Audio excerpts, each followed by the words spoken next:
निफ्टीवर पण माझा पोर्टफोलिओ खाली का? खरं कारण आहे का? नमस्कार, मी शंकर पावणे मराठी शेअर मार्केट पॉडकास्टमध्ये तुमचं स्वागत. आज 8 डिसेंबर. बघूया आज मार्केट ऑल टाईम हायवर. निफ्टी 50ने 26,000 पार केल्या, पण आपला पोर्टफोलिओ वगैरे लालच लाल का? चला 1 मिनिटात समजून घेऊया. खरा गेम इंडेक्सचा आहे. 2025च्या अखेरीस भारतीय शेअर बाजारात एक विचित्र कोडं पडलं आहे.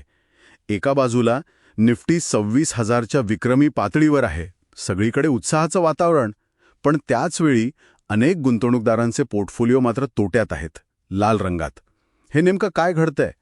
चला या डीप डाईव्हमध्ये आपण या इंडेक्स पोर्टफोलिओ तफावतीचे पदर उलगडून बघूया. हो, आणि ही तफावत समजून घेण्यासाठी आपल्याला निर्देशांकाचा म्हणजे इंडेक्सच्या पलीकडे जाऊन बाजारात डोकावून पाहावं लागेल. म्हणजे निफ्टीची ही जी वाढ आहे ती संपूर्ण बाजाराची नाहीये.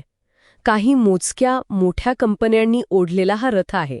व्यापक बाजारात चित्र पूर्णपणे वेगळं दिसतंय. अच्छा, म्हणजे हा एक प्रकारचा भ्रम आहे का? कारण आमच्या स्रोतांनुसार रिलायन्स, HDFC बँक, L&T अशा फक्त 6 कंपन्यांनी निफ्टीच्या एकूण वाढीपैकी 60% वाटा उचलला आहे. फक्त 6 कंपन्या. अगदी बरोबर. यालाच मास्किंग इफेक्ट असं म्हणतात. निफ्टीचा चेहरा हसरा दिसतोय, पण त्यामागे व्यापक बाजाराची चिंता लपलेली आहे, विशेषतः स्मॉल आणि मिड कॅपमधील गुंतवणूकदारांची. म्हणूनच मग निफ्टी स्मॉल कॅप 250 इंडेक्स 5% जास्त खाली आलाय. हो, पण हे स्मॉल कॅप्स इतके का पडत आहेत? म्हणजे फक्त प्रॉफिट बुकिंग आहे की यामागे काहीतरी खोल दडलंय? याचं मुख्य कारण आहे डी रेटिंग. D rating? हो. समजा एक रबर बँड आहे. 2023-24 मध्ये स्मॉल कॅप्सचा व्हॅल्युएशन म्हणजे त्यांचा PE रेशो या रबर बँडसारखा अवास्तव ताणला गेला होता. ओके. आता बाजार मीन रिव्हर्जनच्या टप्प्यात आहे. म्हणजे तो ताणलेला रबर बँड आता वेगाने आपल्या मूळ जागेवर येतोय, सरासरी मूल्याकडे. त्यामुळे ज्यांनी तो पूर्ण ताणलेला असताना गुंतवणूक केली त्यांना आता फटका बसतोय. बरोबर. म्हणजे एका बाजूला व्हॅल्युएशन जास्त होतं हे एक कारण आहेच, पण मला आपल्या स्रोतांमध्ये आणखी एक मुद्दा दिसतोय. बाजारातला पैसाच दुसरीकडे वळवला जातोय का IPOमुळे? तुम्ही अगदी अचूक मुद्दा पकडला आहे. याला कॅपिटल डायव्हर्जन म्हणतात. 2025 मध्ये प्रायमरी मार्केटमधून म्हणजे IPO आणि स्टेक विक्रीतून तब्बल ₹1.5 ट्रिलियन उभे केले गेलेत. 1.5 ट्रिलियन? हो. हा प्रचंड पैसा सेकंडरी मार्केटमधली, विशेषतः स्मॉल कॅप्समधली तरलता म्हणजे लिक्विडिटी शोषून घेतोय. आणि यात परदेशी आणि देशांतर्गत गुंतवणूकदार तर वेगवेगळे खेळ खेळत आहेत असं दिसते, नाही का? अगदी. परदेशी संस्थात्मक गुंतवणूकदार म्हणजे FIIs ते सेकंडरी मार्केटमध्ये विकतायत, पण IPOमध्ये मोठी खरेदी करतायत. अच्छा. आणि या उलट देशांतर्गत गुंतवणूकदार DIIs ते SIPच्या ओघामुळे खरेदी तर करतायत, पण त्यांचा बहुतेक पैसा कुठे जातोय? मोठ्या कंपन्यांमध्ये, निफ्टी 50 मध्ये. बरोबर. त्यामुळे निफ्टीला आधार मिळतो, पण स्मॉल कॅप्स मात्र वाऱ्यावर सुटतात.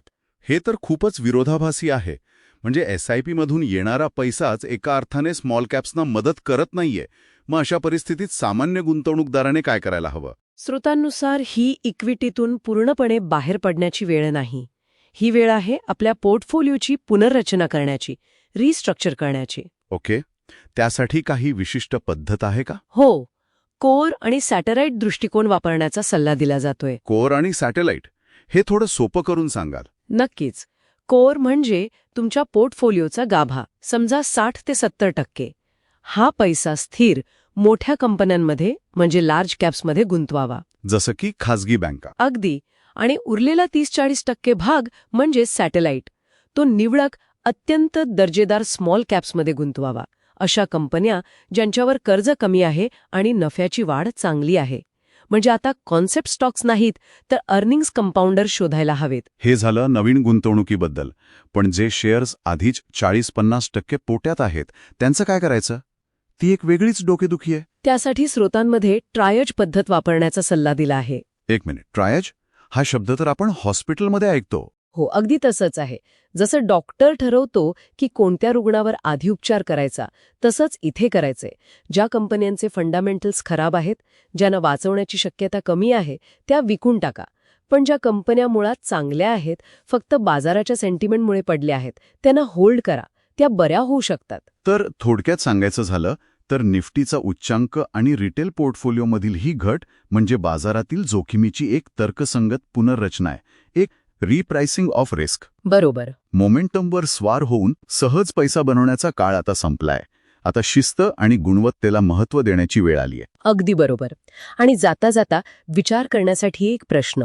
गुंतवणूकदार सहसा त्यांच्या पोर्टफोलिओची किंमत निर्देशांकाशी ताडून बघतात, बरोबर? हो, नेहमीच. पण काय होईल जर त्यांनी या किमतीच्या तुलनेऐवजी आपल्या पोर्टफोलिओमधील कंपन्यांच्या कमाईच्या वाढीच्या गुणवत्तेचा मागोवा घ्यायला सुरुवात केली?